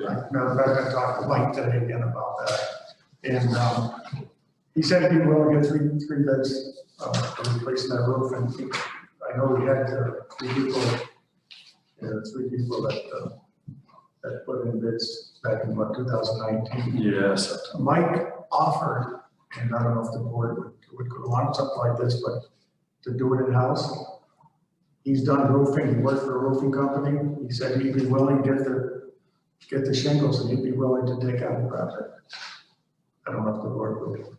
Save the cost. Well, I think if we get a cost either way, we can discuss that. Yes, because like he said, he could do it on the clock. I mean, it would be a whole lot cheaper. Yeah, than the contract.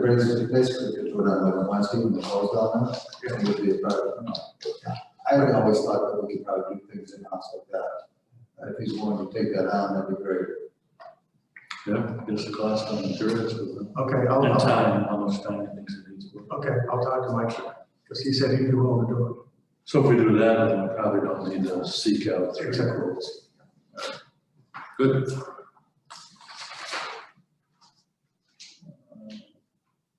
Can I just ask in regards to that, being that he's already a town employee, we don't need to have additional insurance or anything like that for him, correct? Okay, thanks. As long as everybody's trying to take that. Right, Shake your head, I think, Right. you know? Okay. All right, that's all I have under committee reports. Any other committee reports? Well, yeah, so, for the rec, I got notification that, the new playground was inspected by architects and, for compliance of safety. And past one college. That's good. And that happened just today. Awesome. I can tell you that the feedback that we're getting is phenomenal. The draw down there, I dare say since the installation of the softball quads, this is the next largest draw for, and I've seen outside the area plates there already. So, you know, it's a great offering for us. The heat is really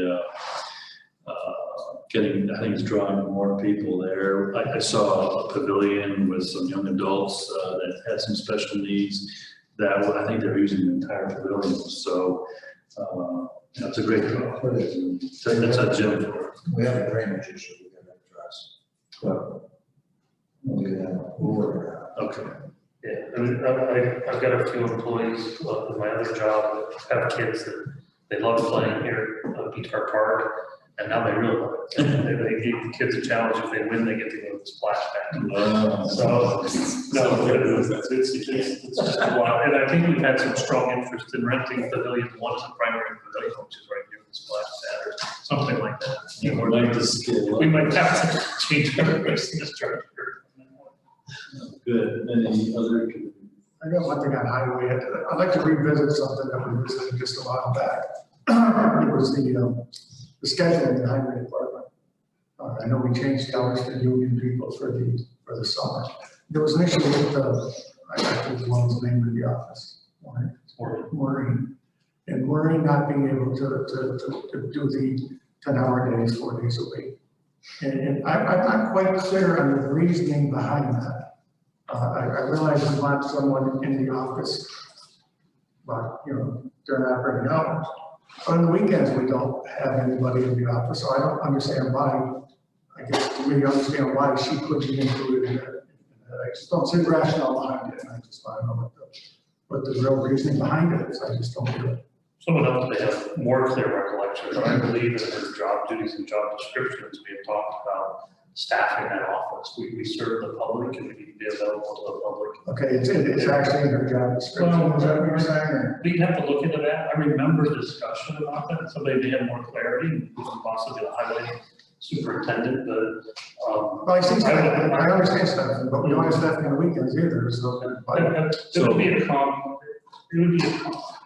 would be a common understanding of the general public to maybe not find somebody in the office on a weekend. But I think the public would expect somebody to be available. I just want some clarity. That's all, so I share my perspective from what I remember, others may have something different. Yeah, so I've been on the board through all those conversations. And for a number of years, there was a request to make that job full-time. And there wasn't enough support to make it full-time until the point that it became supported. And the vote of the board in making it permanent was with the directive that it would be for 5 days a week. And so that the public, there'd be a live person answering the phone when somebody reached out to the highway department. And it would be during the typical work days of town employees here. And it's a non-union position. The union, there's language in the CSCA contract that gives the town board the authority at the request of the highway superintendent to go to 4 10-hour days. That's for union employees. So that's Okay. Thank you. Yep. Any other committee reports? No. So I have our special counsel waiting in the wings regarding our tax certiorari case. So I'm going to need a executive session to receive an update from our special counsel on the article. What article? Article 7. Actions that are currently ongoing with the town. Also to discuss the work history of an unnamed person or persons employed by the town. And guess that's all I needed for you. Do you need anything else included in that, Counselor? I don't know. So I do need an executive Can I session. bring up one item? The tractor mower? We'll bring that up. We're gonna do highway after we come out of executive session. So, somebody like to move that? A motion to go into executive session. Second. So, sorry. All in favor? All right. Any opposed? We're in executive session. So I'm gonna call Bill. I don't know where it happened. So I asked him at the, I'm not sure. That's okay, I spoke to them. They told me that. Alright, so hold on, we're still on here, wait. That meeting, and I did not have time to sit down in the courthouse that day. All day long. You guys are like 2:30, 4 o'clock. And I had meetings that was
So hit the,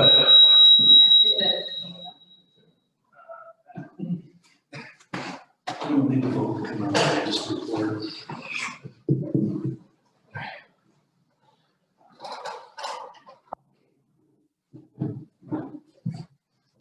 Okay, I'd like to welcome everyone back. We're coming out of executive session, and for the record, please let it reflect that no action was taken in executive session. And that leads us to I had some items early in the agenda that we're going to take up later in the agenda under other business. And that now brings us to two items. One is purchase of a tractor and mower, which was budgeted for in the 2021 budget.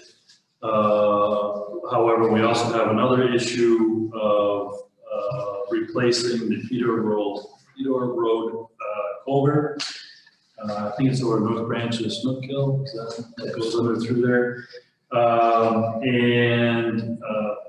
I have had conversations with Paul. I think you called me a couple days ago or last week, I can't remember, to let us know that we have an opportunity to reduce the cost of that project by a significant amount. You want to explain how that would happen, because it's going to require town board action if we choose to do that.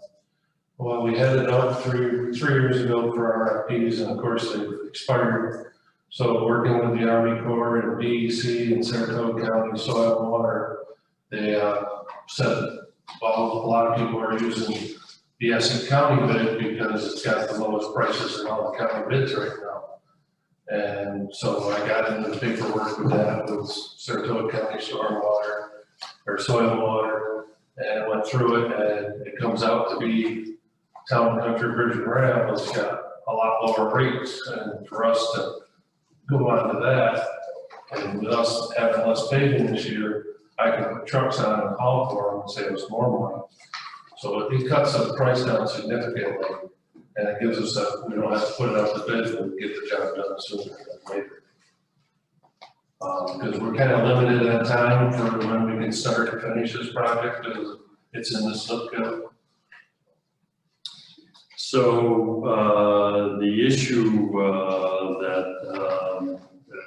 has made this complicated is that a PO was not opened for out of the 2020 budget, and the highway budget does not have the money for the project. Do you have a recommendation on how we should pay for it? Where the money should come from? No, this just came to me tonight, so. So the option for the board is we had budget money for new equipment in your budget for 2021. One of the options is we can utilize that funding to save the town, basically half the cost of what the project would have been if we had contracted it out elsewhere. And do you have any thoughts on that? Well, right now, we're running behind state mandate on mowing of the roads. And I've looked into renting a piece of equipment, it's about $7,000 a month. So you have 4 months right now of mowing left. The dome hasn't been mowed for the landfill at all. And CT now made a comment about that when they were doing their last inspection, so, I'm not sure where we stand on that. I know that I asked last meeting to put some money in the old mower, but that's just a Band-Aid, that's just a bullet together to try to get around until the new one would come in. Yeah, I didn't table that because I had a question on it. Is that the mower that we're trading, or is that something? Yeah, that'd be the mower we're trading. And that was just to put a Band-Aid on to get some of this mowing done. So, just for, because I don't know if the other board members are aware, when we bought that mower at Rec, half of it was paid for from the landfill account. And the reason that we were able to do that is we instead of paying the highway department to mow the dome, we had the rec guys go over there and mow that once a year, wherever we did it. But since then, when we got the other tractor, the highway department has been doing it. I don't know, do you do it faster or I can't remember. Oh, yeah, twice as fast. Yes. So there are options for mowing the dome. But, you know, we do have an issue with the other balance for the account that, Well, is a good. yeah, I don't have any money, I don't see any money in DB 5.112.413. So that's the challenge for us. And we're looking for ideas from how to get this work done next week or 2 weeks. See, I was on the understanding when I was talking with Jeff Cruz in December and January, because I was working with DEC then to get the culvert approved, that we were having, you know, that once we had the board meeting and it was approved, there was a PO ready to go. Yeah, so, yeah, we did do the resolution, which, you know, because the town board was in agreement to fund it with the 2020 funds. However, that requires a formal PO to be opened up with supporting documentation so that we have it on file. We'd be audited by the controller's office, and we didn't get the PO. So the books got closed for 2020, which leads us to this evening. On the current equipment, 5130.2, there's an unencumbered balance. You know, obviously this is at the last date of 145. What was that all allocated for? The 145 was allocated for the tractor mower. All of it, I apologize for not knowing.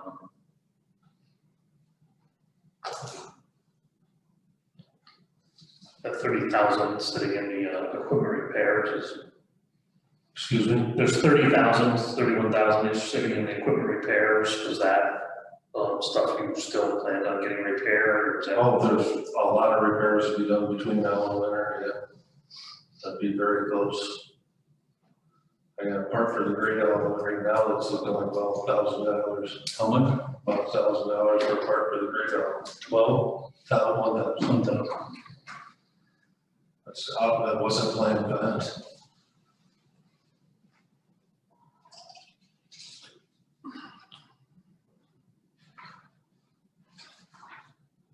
So, if I heard the supervisor correctly, rec could take over mowing the, I don't know if they could even mow the dome right now, it's so high with their small mower.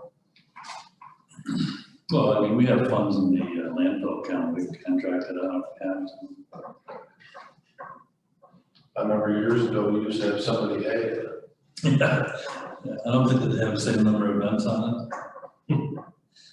I know that was a challenge too, having some of the events get knocked over. you know, again, thinking out loud and looking for creative ways. Do you have, do you want to talk a little more about the potential of renting? You said you could rent equipment at how much, 7,000 a month?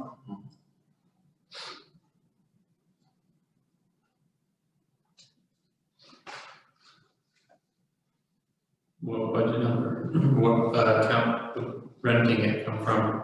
I don't have anything set up for that because there wasn't nothing planned.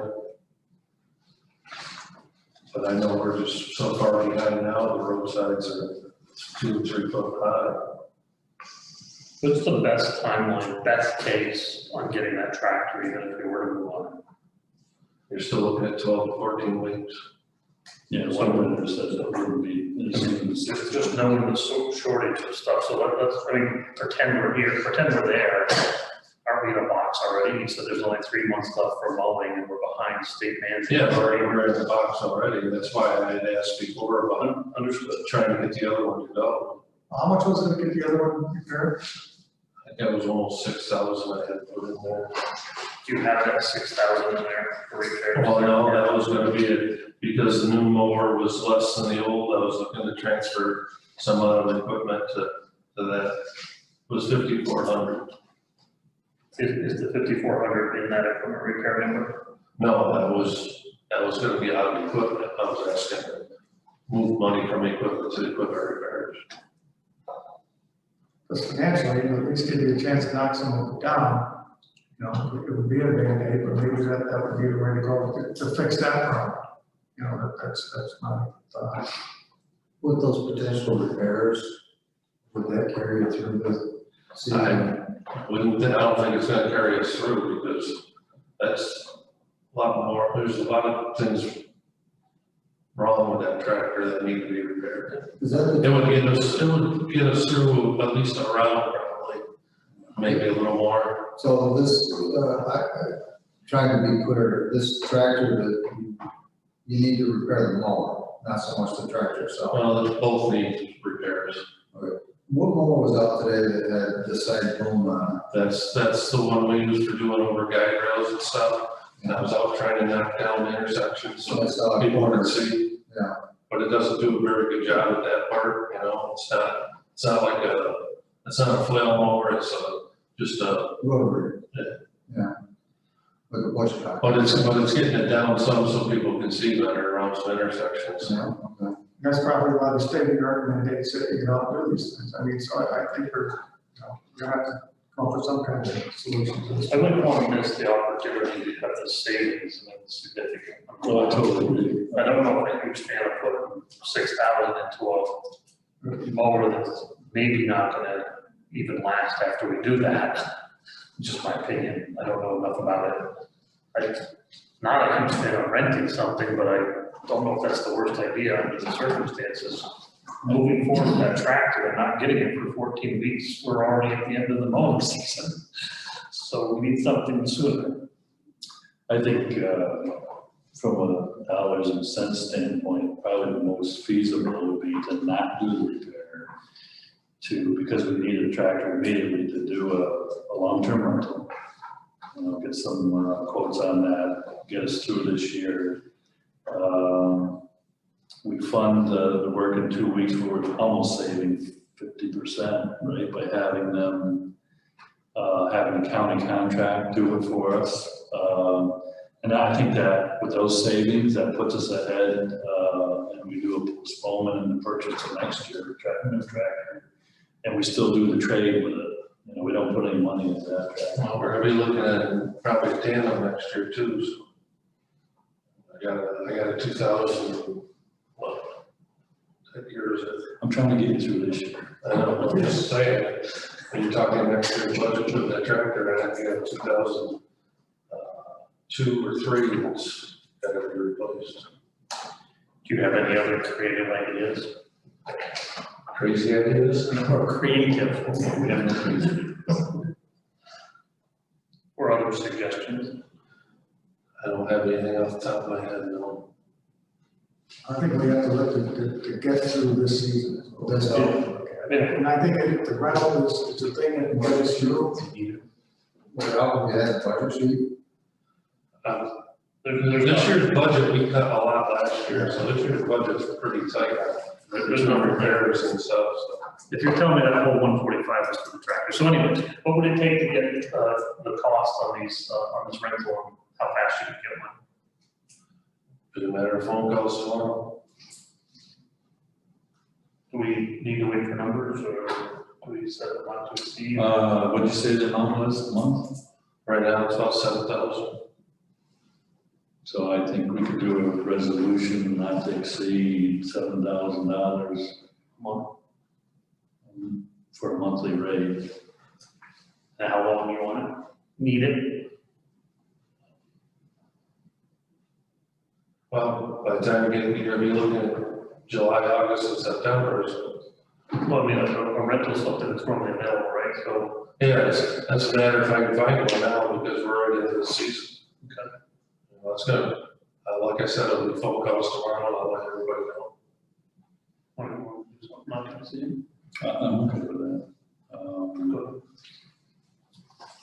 So it's not more than 7,000. I don't think it'd be more. No. Actually, I think it'll be quite less than that, but depends on, you're right, depends on the builder. So I would entertain a motion to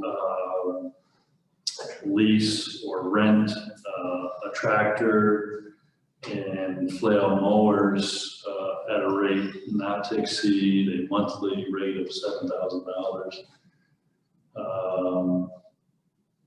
We'll do month by month, because they'll let you, and you can probably do a better deal if you ask them for an extended period. So, not to exceed $7,000 per month for the season, and see if you can get a 3-month rate, which should get us under 20,000. Motion to approve. Second. Any discussion? All in favor? Aye. Opposed? Motion carries. All right, so there's the mowing issue. So now, Can I ask you a question before we go to the next? We need to pull that 7 out of, that 7 times 3 is gonna be 21. We need to, is that where we're gonna get that from before we start figuring out? the next so step? we can, it doesn't have to be part of the resolution, but we can explain on the record as we decide what we want to do with COVID. How's that? Okay. So that leads us to moving forward. We need, if we want to move forward with the Theodore Road culvert replacement and repair of the highway, it's going to require allocating funding in the existing budget. And the original cost of the project, I think, was $34,560. Paul has received indication that if we do the project within one of the companies in town, under county contract would be $156,353.20. This was not budgeted for this year. We can do that if we want to utilize funding that was set aside for purchase of a new tractor mower for the 2021 year. Is that something that you wish to do? Yeah, that culvert needs to be replaced. All right, so we have in account, Together. DB 5130. so DB 5130.2 has a current balance of 145,630. That's what May 20. 20. Oh, May 20. Yeah, I don't think they've encumbered anything. So that means we need to find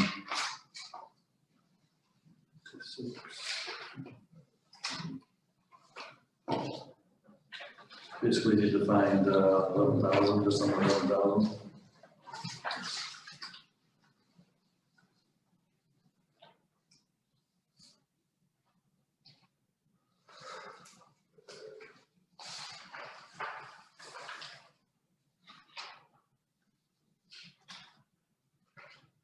So 10,723. 723.20. All right, so before we can make a motion on that, we have to direct where the funding's gonna come from. And you have a recommendation, at least for this evening, on where we should move that money from? The difference of 10,723.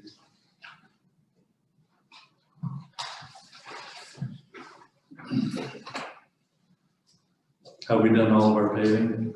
We haven't started with paving, right? No, we've been paving, we're, right now, I'm waiting for a part of the paper.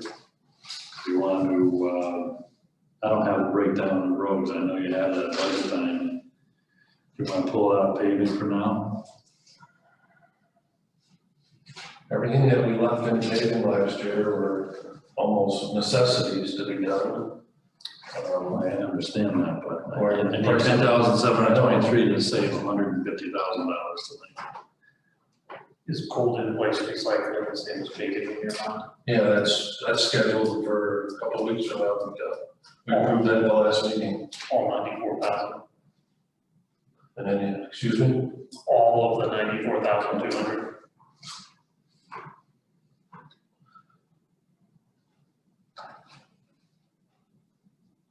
No.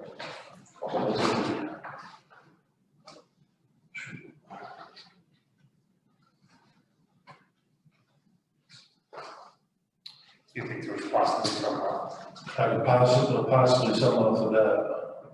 I don't have the figures in front of me for what was approved last meeting.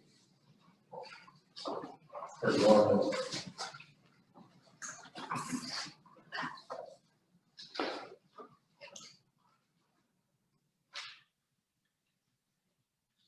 You have reserve fund.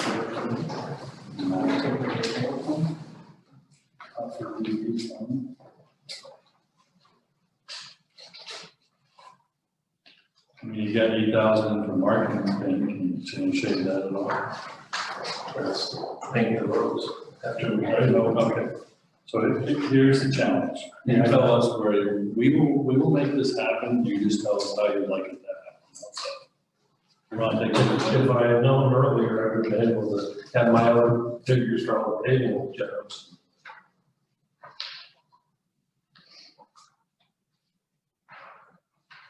I mean, in my opinion, you go to the road that's on the list that is in the best shape that we had planned to do, and you pull that off for this year, and that's where you make up the difference. But I don't know what the roads are. That would have been the one I just did last week. Well, give me your second worst, or second best. I don't have an answer for you. I mean, I can go pick it out myself, but I think you would know better where we should be drawing from. I'm trying to figure out, because I don't think Dorman was less than that 94. I almost thinking we might have it right there in the code in place. If I had last meeting's, I mean, we can do it tonight so we can move forward with the work on the culvert, and if you want to go, you know, we can button it up tighter after you take a look at your accounts and where you are. We need to move money within the DB account. We can do it at the next board meeting. If you want to take it from somewhere for tonight, I'm okay with that too. We'll give you that way. You have authorization to do the work on Fedor tonight, and we can come back and do whatever shifting of funds that is necessary for at the next board meeting. Just be cognizant of, you know, you move the funds and you need to account for it. I mean, if you take out guardrails and road safety for 7,000, culvert for 3,000, So we can take it, and then you're, I think, yeah, to take it out of paving and we can, whatever, you go figure, my suggestion, you float it out there, take it out of paving. Go figure out if you had it left in cold place, in the cold in place recycling, because we don't have those numbers tonight, so that as the supervisor mentioned, then the appropriate paperwork to move it back, but let's, that or at least one place where we got some cushion. I also got to keep the CHIPS reimbursement in play too, so that's the other being. So we'll take it out of the paving, and then I'll get to the other numbers and move it again. And then, related or not, we gotta figure out what the 21K, please. Take that out at this same time. I would agree now. So we gotta pull the 21K out for the rental too. Out of the paving, I'm hoping that your recollection is right and you got money left in. I won't have that much in between any of it. So just keep in mind,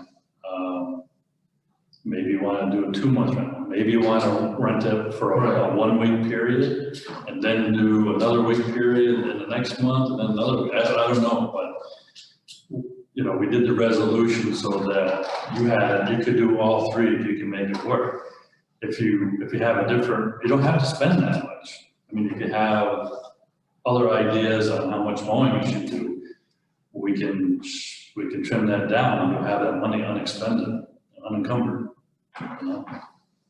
So, I mean, there's ways to get through this. It's just, we don't want to put you on the spot tonight, but we need to button it up tonight and you can come back with your ideas. Follow me? We have to legally have the money there before I can get the work done. Would you be comfortable pulling 20,000 out of paving for now until you sort it out? That would give you right, so maybe you pull 20,000 out of paving tonight, that gives you the 10.7 for the delta on the, getting your monies to do, the feeder road, and that leaves him, 7, 8, 9 grand to figure out leasing, and then if he's got money left in, DB 5112, 433, that he might have money there, you can. Okay. So, transfer. Yes. You got it. So, how much do we have in for a tractor? We were going to transfer out of here first, so. Spoiler, so what do we approve so far, 21,000, well, we did 20,000. actually, we only have to do 7,000. Might be able to set 2023, the delta. All right, So my suggestion is we take 20,000 out of payment. okay. And what count is that? DB, that's your health insurance account, right? DB 5112.493.4. Current. I'm Yeah, sorry, sorry, 5112.493. 493.4. Currently has a balance of 220,350. That's what I'm All right, and you want to pull 28K out of it? 20K. And Do you want to leave it at 7? we'll leave it at 7 for, don't you have to go get the, we're still missing the 10,000. Yeah, I'm working on, but instead of doing the, well, we're doing 7,000, so right now you're saying you're not gonna do it, you're not going to secure more than 7,000 worth of mowing at this point in time. At this point. All right, so, So make it 17, 723, that's one. 17, 723, 20, all right. And then you'll need a transfer Yeah. of his equipment account, which is DB 5130.2. You need to transfer the 145,630. All right, so.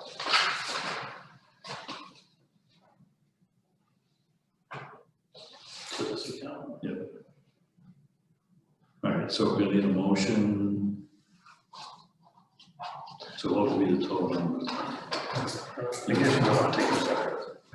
So, sorry. Make it- First motion, all right, let's, make a motion to transfer $7,000 out of DB 5112.493.4. And for this lease rental, what account would you put that in?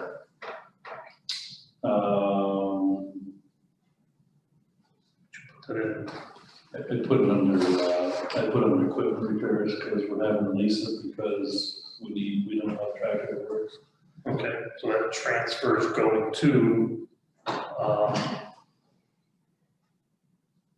DB 5130.405. All right. So you moved that, That's the seven. is there a second? Second. Any discussion? All in favor? Aye. Opposed, motion carries. Then the second resolution to transfer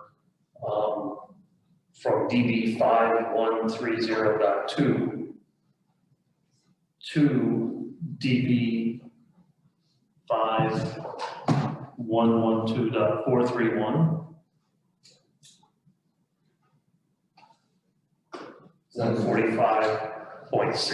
145.630.00. Second. Any discussion? All in favor? Opposed, motion carries unanimously. And then we need one more transfer. And that is a transfer out of DB 5112.493.4 to DB 5112.431. The amount of 10,723.20. And that's for the purpose of increasing appropriations for the feeder road culvert account. replacement.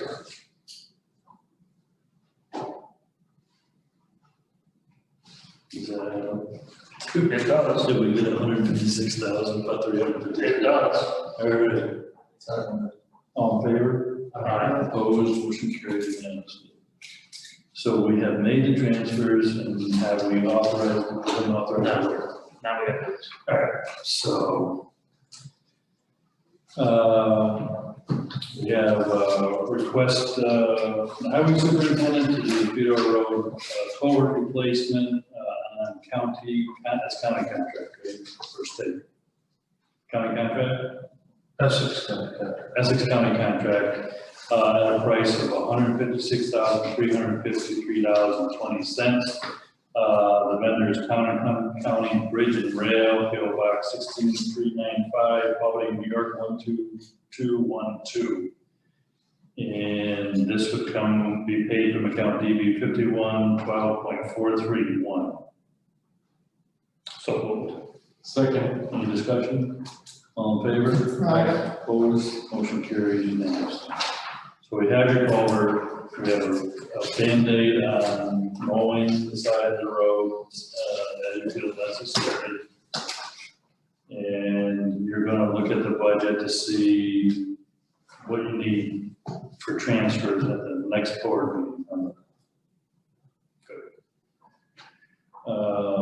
Was there anything else on the highway? No. Okay.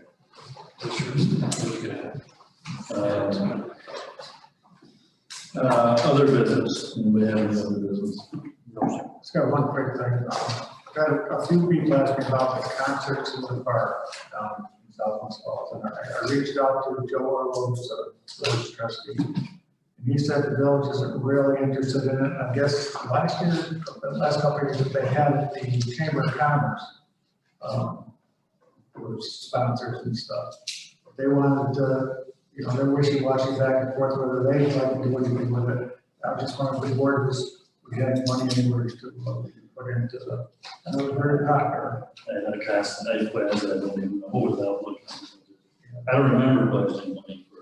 We talked about it one time or something, but I don't know if we ever. I don't think we ever put any money towards it, and I know it happened a couple years ago in the village, said they weren't kind of funded or whatever, was a local businessman, I think he was the gentleman who owns the pool beans there.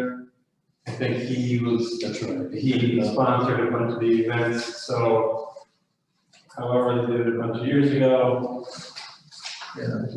This is the first we've heard of it, I mean, being asked to maybe trying to help out with it, so I don't know if they're committee to, in the village to pick it up and take up again. Chamber maybe find some local businesses again, that sounds like a neat idea. Yeah, I guess I did that a couple of years ago, you're right, as far as going. Yeah. I just didn't know if we had anything budgeted for it. Maybe not to sponsor the entire thing, but maybe to help offset some of it.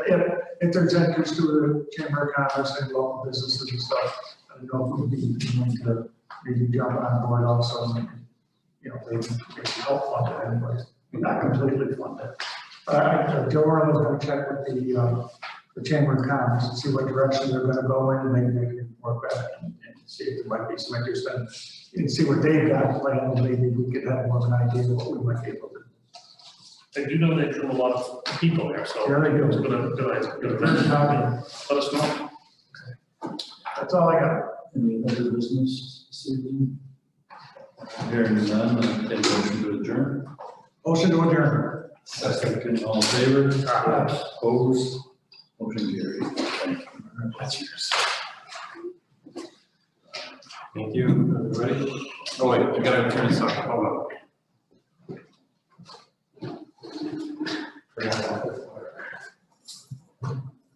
You can't just unplug it? I wish. And